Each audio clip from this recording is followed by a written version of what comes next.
do Sr. Allan Kardec, hoje, Doutrina das Penas Eternas, com a nossa companheira Alina. Boa sorte. Oi, gente, boa noite a todos. Que Jesus nos ilumine aí nessa jornada que a gente está iniciando. Se bem que a gente já está na metade, né? Que hoje a rádio começou, já tem um tempo. Então eu estou iniciando a metade da jornada. Segunda parte. É a segunda parte. Então, essa questão da doutrina das penas eternas, né, daquela imagem do homem pecador pagando pelo resto da eternidade, quando o Kardec começa a discutir, ele já fala que é uma crença que perdeu terreno. Mas que mesmo assim é importante discutir para que não se ganhe terreno novamente. Né? Por que ela existiu, para que ela existiu e por que ela se acabou. Em parte, né, porque ainda hoje nós temos algumas crenças mais primitivas que perpetuam essa ideia. Se há 200 anos atrás Allan Kardec já dizia que era ultrapassada, mas talvez ele não imaginasse que tantos espíritos ultrapassados estivessem encarnados entre nós ainda hoje, 200 anos depois. Né? Então, ele fala que desde aquela época já era uma ideia combatida por argumentos poderosos e peremptórios. Então, eram usadas, assim como a crença do inferno material, como freio para os homens pouco avançados, intelectual e moralmente. Então, ele vai fazer um paralelo entre a época de Moisés e depois, com a vinda de Jesus, como a humanidade já havia evoluído mais. Né? Então, que esses homens mais primitivos precisavam acreditar nessa pena eterna para se comportarem. Como algumas pessoas ainda usam, que é inadequado, o medo, né, na criança. Não vá ali que tem bicho-papão, né? Então, castiga. Então, o medo, né, era usado como uma forma de educação, tá? Então, ele traz no Céu e Inferno, assim como teriam ficado apenas pouco ou nada impressionados pela ideia de penas morais, não teriam ficado mais impressionados pela de penas temporais, nem mesmo teriam compreendido a justiça das penas graduais e proporcionais, que é o que a gente hoje admite com a doutrina espírita, porque não estavam aptos a aprender as nuances, muitas vezes delicadas do bem e do mal, nem o valor relativo das circunstâncias atenuantes ou agravantes. Na realidade, algumas pessoas hoje ainda visualizam esse bem e esse mal no outro como se o indivíduo fosse totalmente bom ou totalmente mal. Ou ele é santo ou ele é perverso. Né? Então, as pessoas costumam enxergar o indivíduo assim. E tendem a demonizar determinadas pessoas que não seguem as mesmas crenças. Né? Então, quem segue o que eu penso é do bem, quem não segue o que eu penso é do mal. Então, as pessoas, quando categorizam, né, elas tendem a coordenar os outros, olhando só o lado ruim, e quando muitas vezes olham só o lado bom de determinadas pessoas, vão tender a se decepcionar, porque em algum momento esse outro lado vai aparecer, né? Nós não somos personagens de novela. A novela tem um vilão e tem o bonzinho, né? Que é todo bonzinho e todo vilão, pelo menos até a época que eu assisti. Eu não sei se evoluíram os personagens ou continuam assim. Mas a gente sabe que dentro de nós tem o bem e o mal. A gente tenta combater o mal, mas a gente ainda pratica o mal, mesmo que sem querer. Claro que não negando que existam pessoas perversas, né? Mas que com a educação, com o primitivismo sendo deixado de lado, né? Com a evolução, tanto moral quanto intelectual do espírito, isso vai diminuindo. Então ele traz esses homens mais primitivos da época de Moisés, que eram mais materiais, né? O senso moral ainda estava demorando para se desenvolver. E tinha a ideia imperfeita de Deus e seus atributos, né? Então Deus era poderoso em sua força material e ele era um déspota, naquela visão que eles traziam. Um Deus de brandura e de misericórdia não seria um Deus, mas um ser fraco que não poderia fazer se obedecer. Então, porque eles comparam Deus à figura humana. Então, um homem muito bondoso, para eles era um homem fraco. Um homem poderoso é aquele que se impunha pela sua força física, pela sua crueldade muitas vezes. Tá? Então, aquele homem era considerado poderoso. tá? Então, Jesus mesmo, mesmo a humanidade já tendo evoluído mais até a chegada de Jesus em relação a Moisés, muitos chamavam ele de covarde, porque ele não reagia às agressões, né? Então, era difícil para o homem conceber que Deus, que é quem rege todo o universo, todas as criaturas, pudesse ser brando e misericordioso, né? Eles mesmos, implacáveis em seus ressentimentos, cruéis com os inimigos, sem compaixão pelos vencidos. Deus, que lhes era superior, devia ser ainda mais terrível. Então, eles sempre comparavam Deus a eles mesmos, né? Então, para Deus ser poderoso, é o mesmo critério que o homem é poderoso dentro dessa terra, do planeta, né? Em que eles viviam. Então, ele fala, para tais homens, precisava-se de crenças religiosas assimiláveis à sua natureza rude. Uma religião completamente espiritual, toda de amor e de caridade, não podia aliar com a brutalidade dos costumes e das paixões desses homens. Portanto, não censuremos Moisés por sua legislação draconiana, que mal bastava para conter seu povo indócil, nem por ter feito de Deus um Deus vingativo. Era necessário, né? Precisava-se disso naquela época. A doce doutrina de Jesus não teria encontrado eco, teria sido impotente. Todos os profetas que passaram antes de Jesus eram um preparo para a sua chegada. Jesus veio no momento certo, né? Nem antes, nem depois, ele veio no momento certo. E na época que Moisés veio, as pessoas se matavam, se degladiavam. Era um mata um lá, outro mata 20 cá, outro mata 30 lá.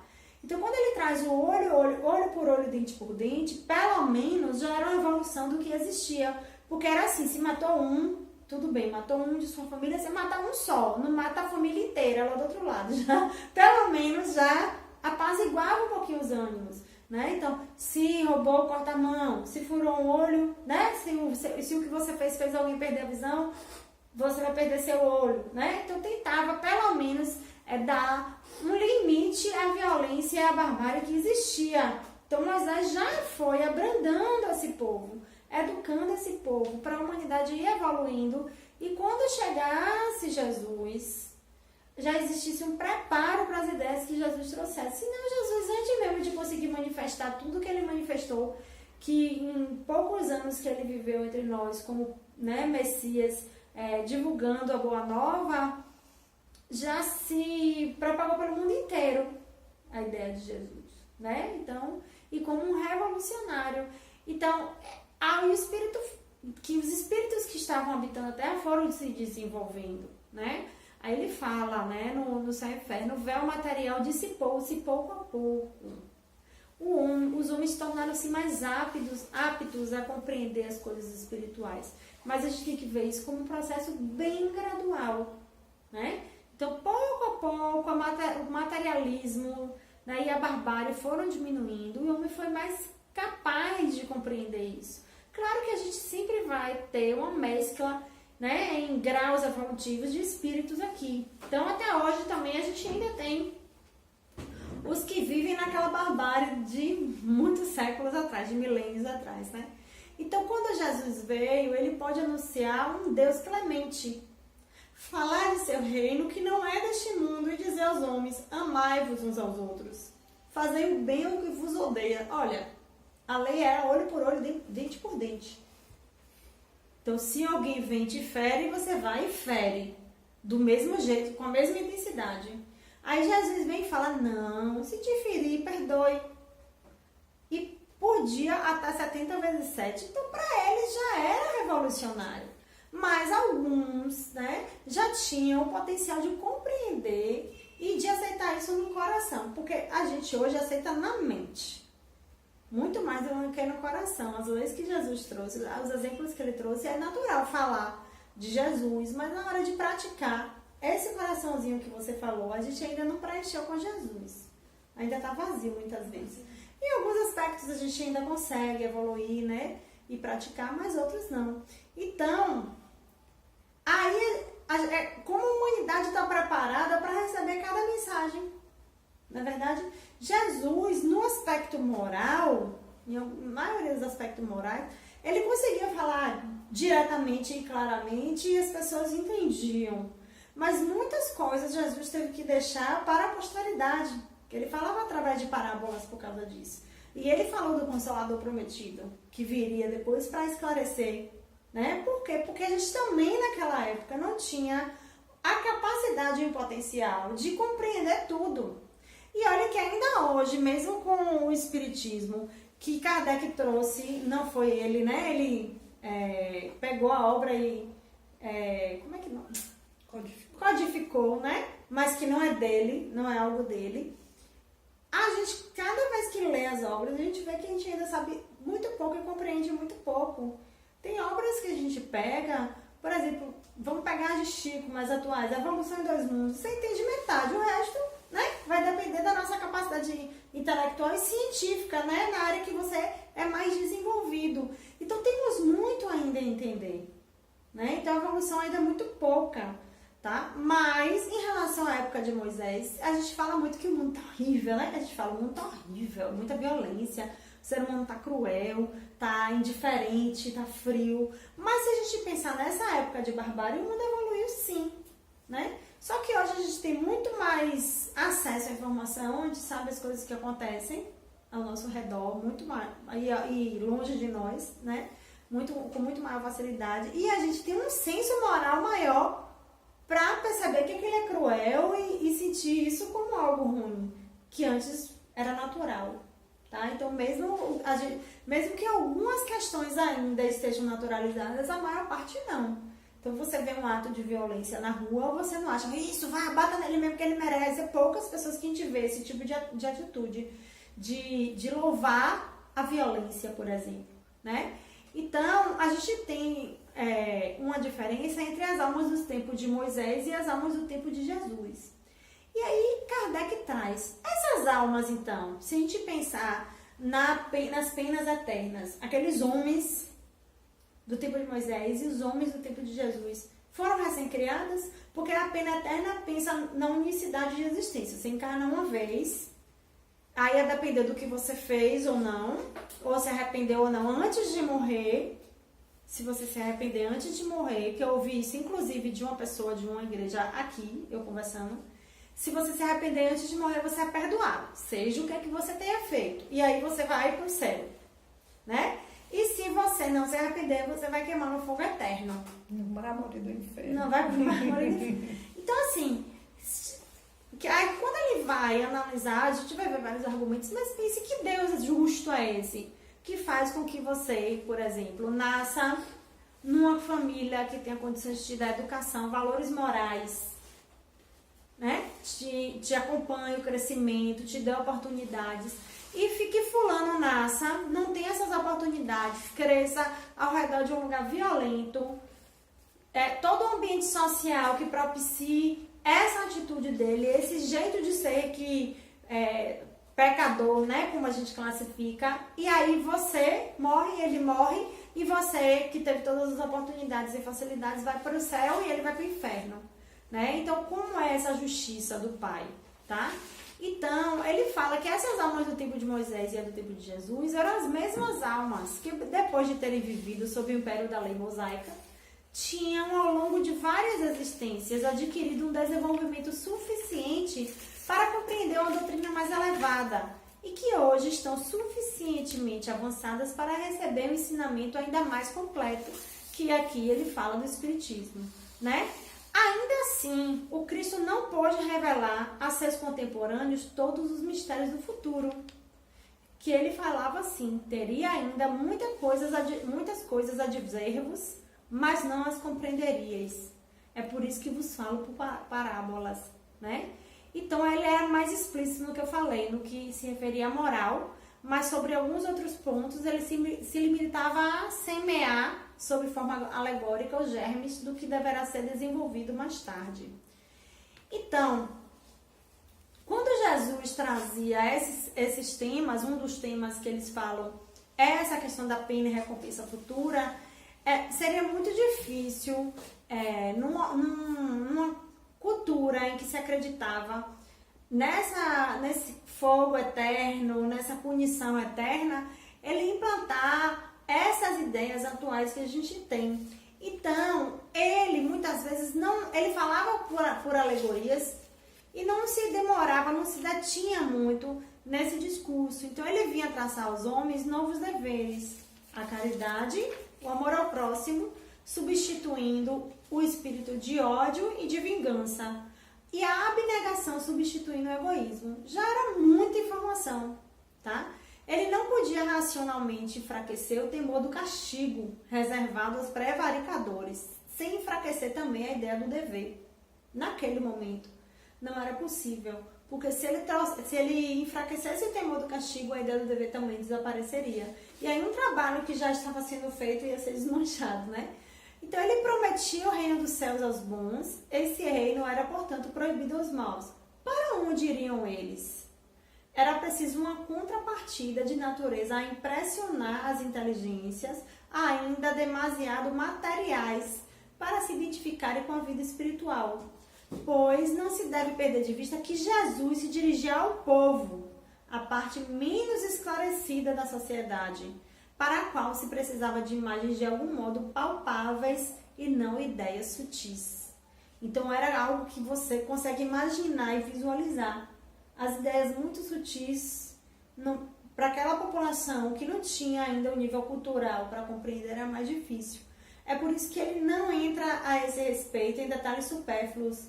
Bastava lhe opor uma punição, uma recompensa. Não era necessário acrescentar mais naquela época.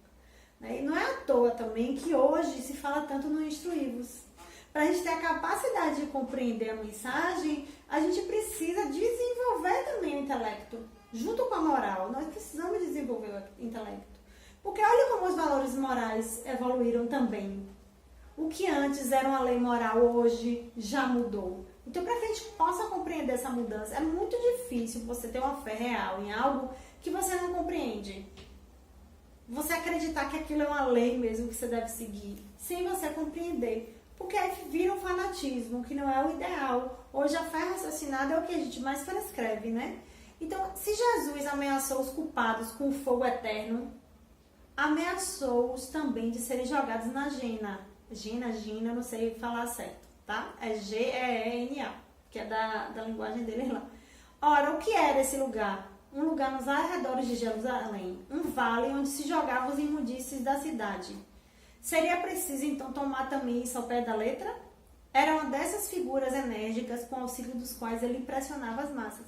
Então, ele mostrava o quê? Você vai ser jogado de escanteio num lugar fétido, cheio de lixo, onde o que não presta vai para o mesmo lugar. Então, essa imagem que a pessoa consegue se idealizar, se visualizar nesse lugar, é muito melhor do que você pensar, olha, quando você, naquela época, faz o mal, sua mente se identifica com o mal, e aí a vibração vai gerar uma sintonia, e aí vai nessa explicação, já era viagem demais, né? Então, não era muito palpável. Hoje a gente compreende melhor, e mesmo assim, não são todos que compreendem. Que às vezes a gente fica para ler de novo para compreender todo esse processo do que é a vibração de uma mente, o teu vibratório, alta vibração, baixa vibração, né? Isso é o poder do pensamento. Então, hoje a gente tem muitos estudos para poder compreender isso, e não são todos que vão compreender, tá?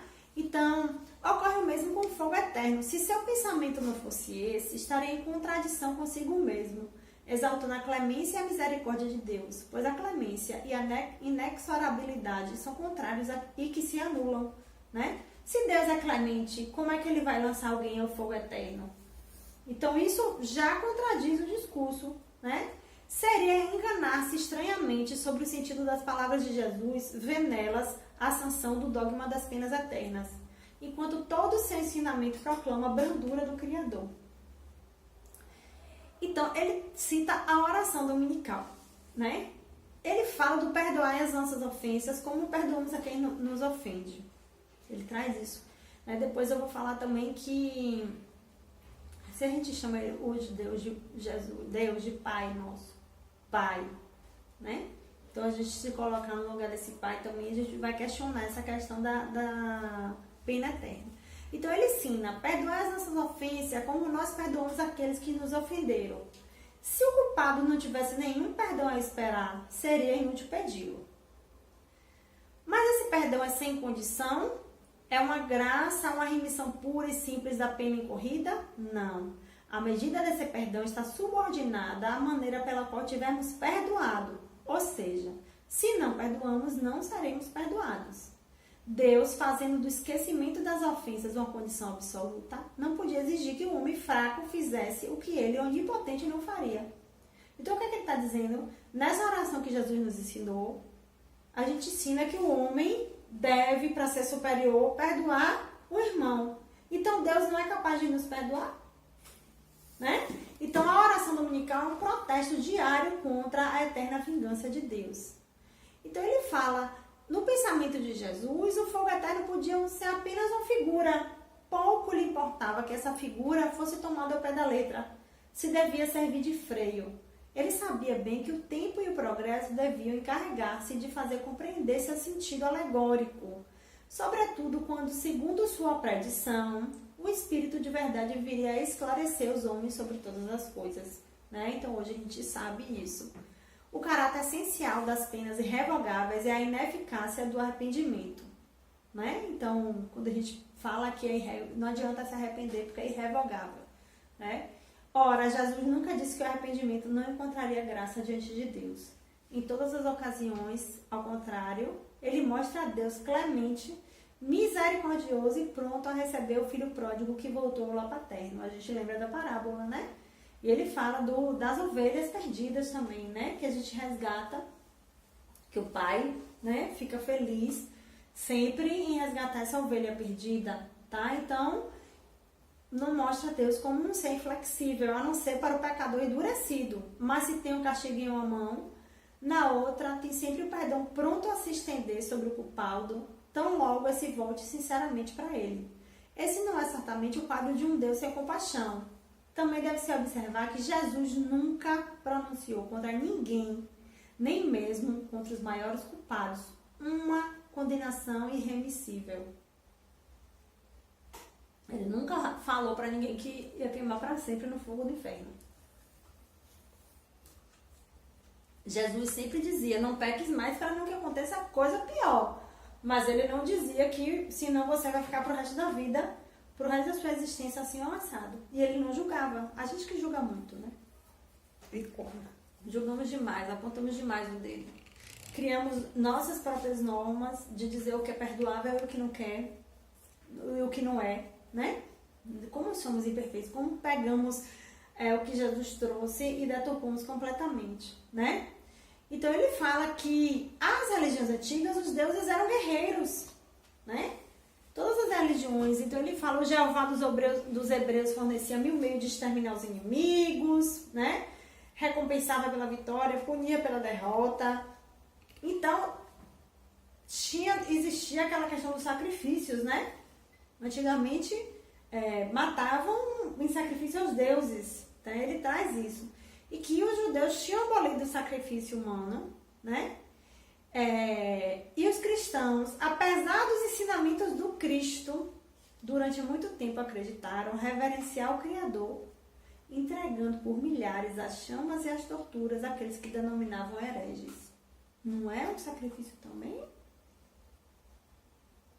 Como nós erramos, nós cristãos também. Como nós, nessa época, estávamos lá também. Hoje espíritas, né? Era sob outra forma verdadeiros sacrifícios humanos, visto que eles o faziam para a maior glória de Deus e com acompanhamento de cerimônias religiosas. Imagine que horror para Cristo assistir isso, né? Hoje mesmo invocam Deus dos exércitos antes do combate e glorificam-no depois da vitória, e isso frequentemente pelas causas mais injustas e mais anticristãs.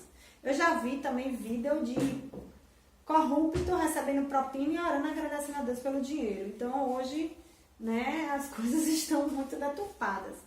Então ele fala que da evolução moral e religiosa da humanidade. Como o homem é lento para se desfazer de seus preconceitos, de seus hábitos e de suas ideias primeiras.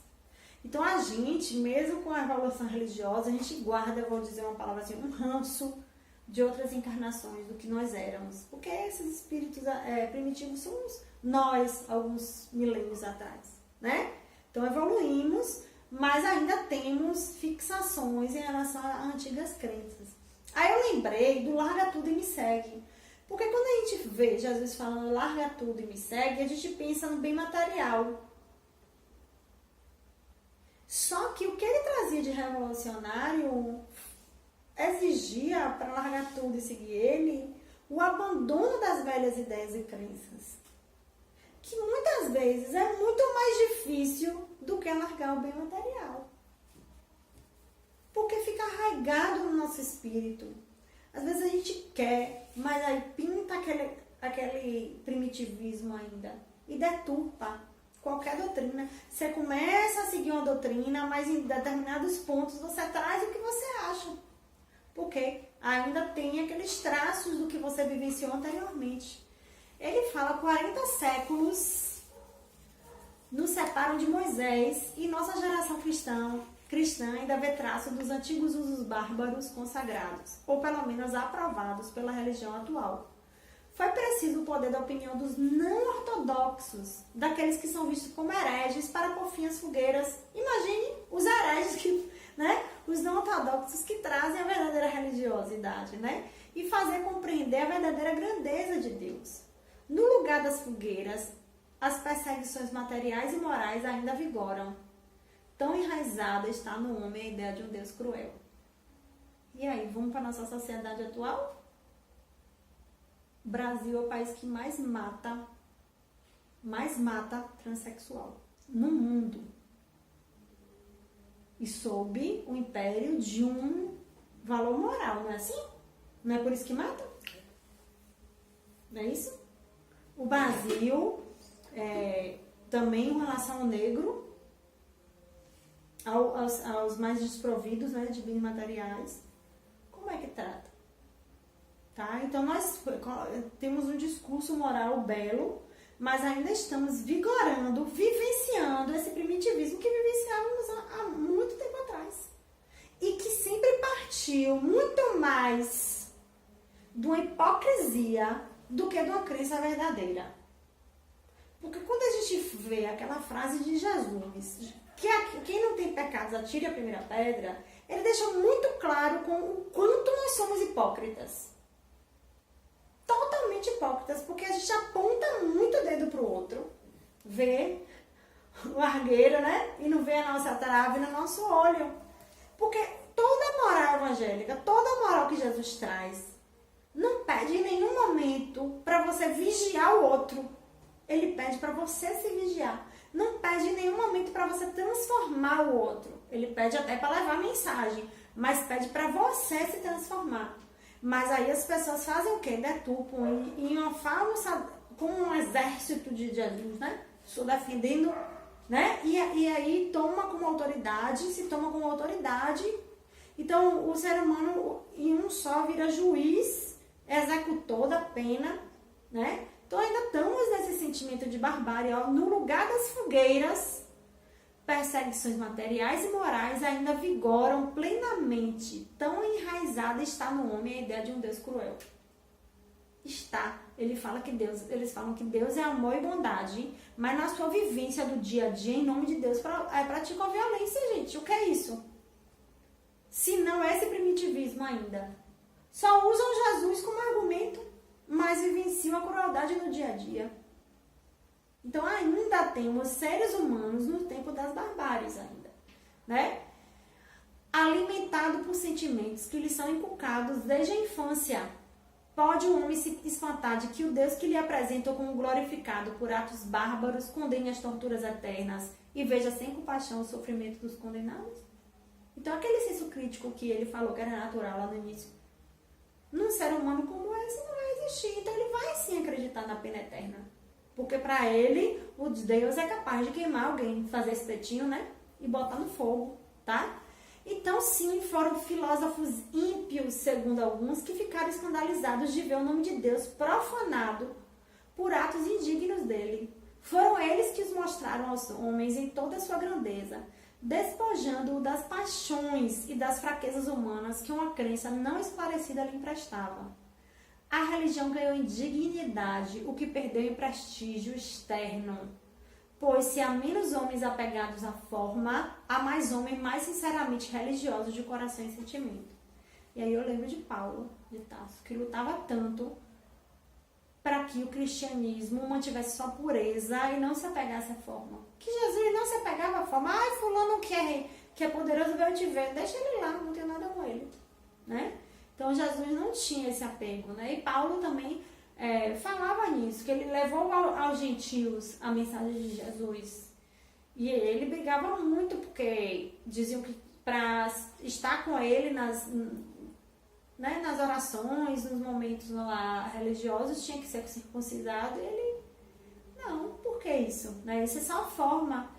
E como Jesus também falava da lavagem das mãos, tudo isso. Então, a gente ainda deturpa muito o discurso de Jesus para adaptar ele às nossas crenças e não busca se adaptar realmente ao que Jesus pregou e a compreender realmente.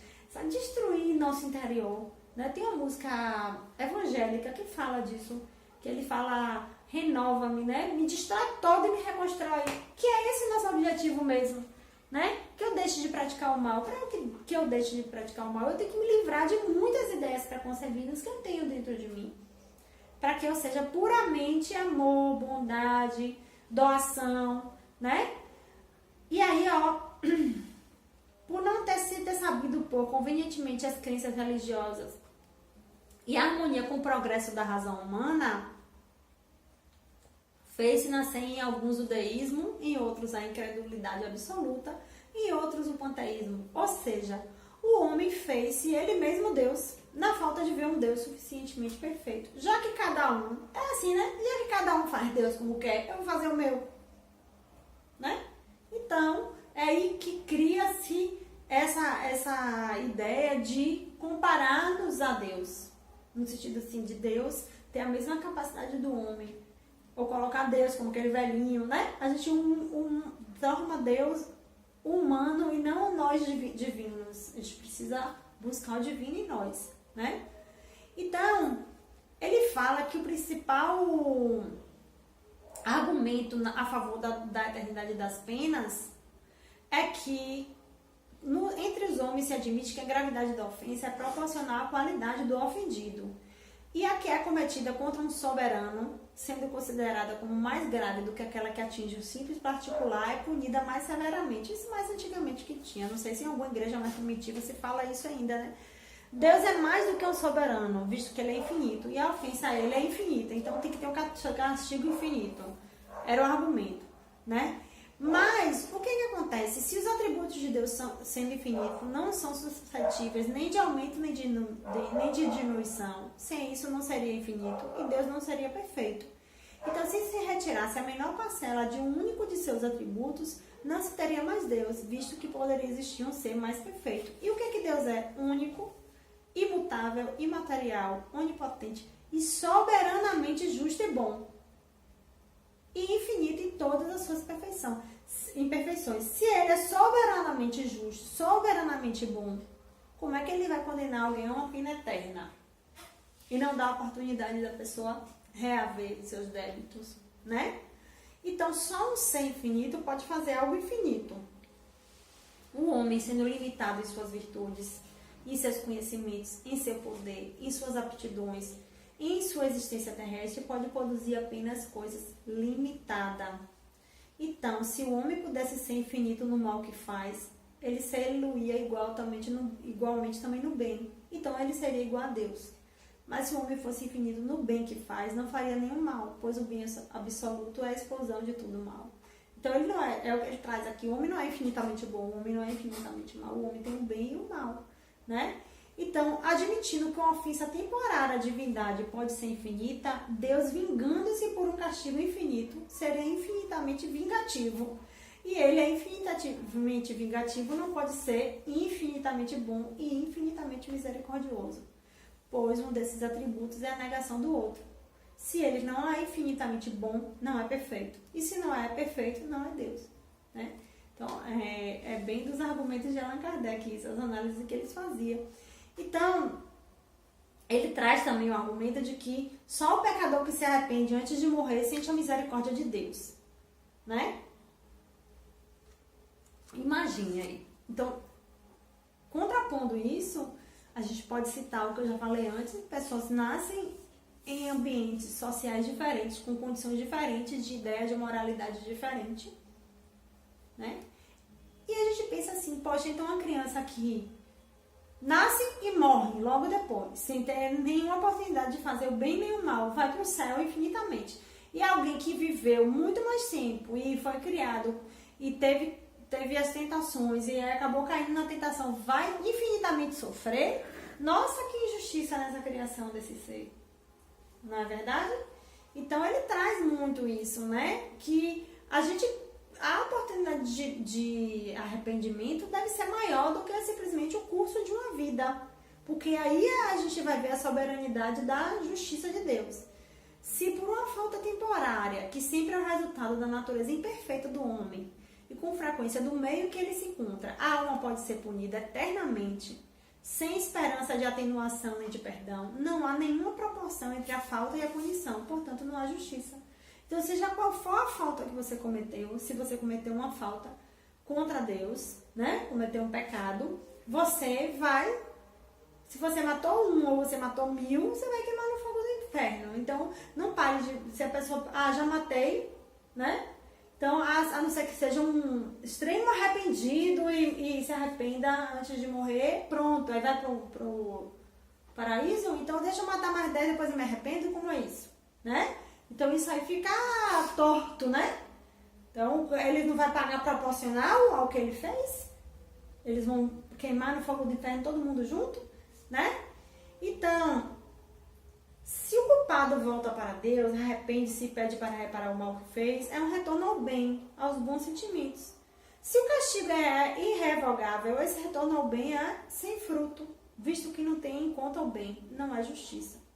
Entre os homens, o condenado que se emenda vê sua pena comutada, por vezes até perdoada.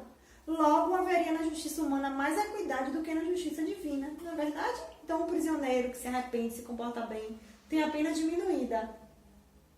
E Deus não iria conceder isso ao homem, né?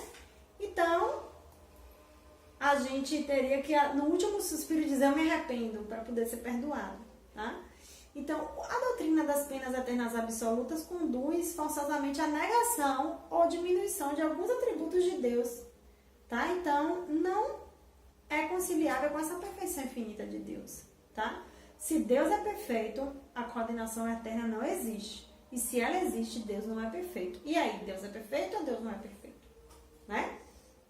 Então, ele vai trazer essa questão da alma humana, que tem que ir evoluindo, né? Que a humanidade vai se transformando. Mas antes de chegar à perfeição, tem lutas a sustentar, combates a travar com as paixões más. Porque a gente reconhece que essas paixões más estão em nós. Então, a gente está lutando contra elas e não é fácil. Não atendo Deus criado perfeita, mas suscetível de se tornar perfeita, a fim de que ela tenha o mérito de suas obras, ela pode falhar. E também Deus criar um sujeito já perfeito e um sujeito mau, Deus é justo, né? Então suas quedas são a consequência de sua fraqueza natural. Se por uma queda ela devesse ser punida eternamente, poderia perguntar por que Deus não criou mais forte. A punição que ela sofre é um aviso de que agiu mal e que deve ter por resultado conduzi-la de volta ao bom caminho. Então, na verdade, nós sofremos as consequências como uma forma de nos guiarmos, né? Então, quando eu falo da oração dominical, que a gente fala Pai Nosso, como somos com nossos filhos, não podemos ser permissivos, né? A educação não é só amor, né? A gente precisa educar. Não podemos deixar eles fazerem o que querem, porque sabemos que futuramente isso irá prejudicá-los. E muitas vezes precisamos colocar de castigo, né? Fazer um reforço negativo. Olha, se você fizer isso, não vai ter isso, não vai ganhar isso, perde o direito daquilo. E a gente vai assim moldando a personalidade dos nossos filhos. E olha que nós somos imperfeitos. Então, Deus utiliza dos mesmos recursos, mas de uma forma infinitamente mais eficaz. Porque é tudo na medida necessária apenas. Tá? Então, os limites, a dor, é na medida que nós precisamos. o remédio amargo não passa 1 miligrama a mais, né? Então, para quê? Para que nós consigamos sair do caminho desviado e seguir para o caminho da luz e do bem, né? Então, se a pena fosse irremissível, o seu desejo de fazer melhor seria supérfluo nosso, né? Desde logo, a finalidade providencial da criação não poderia ser alcançada, pois haveria seres predestinados à felicidade e outros à desgraça, não é verdade? Então, se uma alma culpada se arrepende, pode tornar-se boa. Podendo tornar-se boa, ela pode aspirar à felicidade. E sendo o bem a meta final da criação, a felicidade, que é seu prêmio, deve ser eterna. O castigo, que é o meio de chegar, deve ser temporário. Então, o eterno não é a pena, é a felicidade. Se a gente pensar. Por quê? Porque a eternidade não tem fim. E nosso caminho é a perfeição. E na perfeição nós temos a felicidade, nós temos a chance. Então, quem tem pressa somos nós, o Pai não tem. Ele está nos esperando, né? Então, mesmo na mais vulgar noção de justiça, a gente sabe que não pode castigar perpetuamente aquele que tem o desejo e a vontade de fazer o bem, né? Então, ele fala também que é necessário para alguns que se coloque o castigo eterno como pena, para que freie as pessoas e eduque, né? Que o homem